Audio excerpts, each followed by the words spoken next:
एक तुम्हाला देखील सगळ्यांना प्रेरणा आणि ऊर्जा मिळेल, तिथे येणाऱ्या प्रत्येकाला प्रेरणा आणि ऊर्जा मिळेल। ते अतिशय उत्तम नमुना त्या ठिकाणी ज्यांनी कोणी केलेला आहे, खासदारांच्या संकल्पनेतून ही कामं जी झाली आहे। सावित्रीबाई फुले नाट्यगृहाचं नूतनीकरण तेही आवश्यक होतं आणि यापूर्वी देखील अनेक कामं या ठिकाणी झालेली आहेत। काँक्रीटचे रोड झालेले आहेत, पिण्याच्या पाण्याची सोय झालेली आहे, या ठिकाणी अनेक प्रकल्प उभे राहिलेले आहेत आणि त्यामुळे हे आजचा प्रकल्प एक खऱ्या अर्थाने या काय म्हणतो आपण कल्याण डोंबिवलीच्या तुरा काय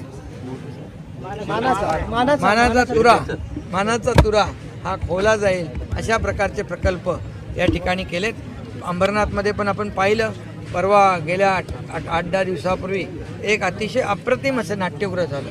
त्या छोट्या शहरामध्ये एवढे मोठे मोठे शूटिंग रेंजपासून स्विमिंग पूलपासून ऑडिटोरियमपासून कितीतरी प्रकल्प, यासाठी एक व्हिजन असलेला लोकप्रतिनिधी म्हणून खासदारांनी काम केलेलं आहे।